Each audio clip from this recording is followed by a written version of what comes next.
আসসালামু আলাইকুম রহমতুল্লাহি ওয়া বারাকাতুহু। সকলে কেমন আছেন? আশা করি সকলে সুস্থ এবং ভালো আছেন। আমিও আপনাদের দোয়ার বদৌলতে সুস্থ এবং ভালো আছি। এখন যেটি আমাদের পড়া হবে নুন সাকিন অথবা তানবিনের ঈদগামে বিলা গুন্না। ঈদগামে বিলা গুন্নার লামের উদাহরণটি আমরা এখন পড়ব আপনাদের সামনে। বোর্ডে আসছি, তো লেখা হচ্ছে র, অক্ষরটি লেখা হলো র, জা, কফ, লাম, কাফ, মিম। এখন এর হারাকাত দিয়ে দেব। র জাজের রিজ, র জাজের রিজ। কফ দোজাবার আছে, এখানে লাম তাসদীদ আছে।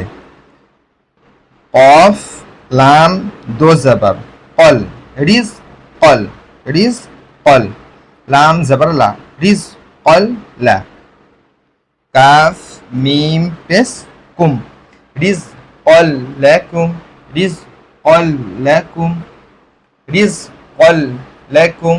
র জা জের রিজ, কফ লাম দো জবর কল, রিজ কল, লাম জবর লা, রিজ কল লা। কাফ মিম পেশ কুম, রিজ কল লাকুম, রিজ কল লাকুম, রিজ কল লাকুম। এখন আমরা এর ইজারার দিকে যাব। ইজারার দিকে যখনই যাব তখনই আমাদের মাথায় সমস্ত পিছনের কায়দাগুলি এসে যাবে, ওই জন্য ইজারাটি করা। রয় জের আছে, ওই জন্য র বারিক হবে, কারণ আমরা পড়ে নিয়েছি র এর নিচে জের হলে র বারিক হয়, আর বাদ বাকি যাচ্ছে না।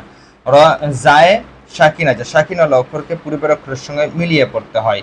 কফ তানবিন, তানবিনের পরে লাম এসছে, আমরা আগেও পড়ে নিয়েছি তানবিনের পর বা নুন সাকিনের পর যদি লাম অথবা র এর মধ্যে হতে যদি কোনো একটি অক্ষর আসে, তাহলে নুন সাকিন অথবা তানবিনকে গুন্না ছাড়া মিলিয়ে স্পষ্ট করে পড়তে হবে, একেই ঈদগামে বিলা গুন্না বলা হয়।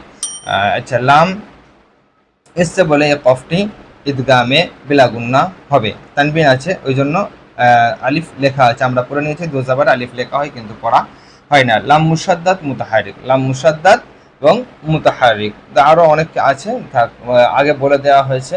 কাফ মুতাহারিক, মুতাহারিক হলো অক্ষরকে তাড়াতাড়ি পড়া, মোটে নটানা, মারুফ পড়া, মুচিল আওয়াজ মাচা, পেশের আওয়াজ সামনের দিকে যায়, ঠোঁট দুটি গোল হয়। মিম শাকিন, শাকিন হলো অক্ষরকে পূর্বের অক্ষরের সঙ্গে মিলিয়ে পড়তে হয়। তো মিম শাকিনের পরে যদি অন্য কোনো অক্ষর থাকতো তাহলে আরও কায়দা বাড়তো, তো সেটা এখন বলা যাচ্ছে না, কারণ কি আমরা এখনও সেই কায়দাটি যাইনি, ওই জন্য এখন বলছি না, যাতে আমাদের অসুবিধার মধ্যে আমরা পড়ে যাই, সেই জন্য।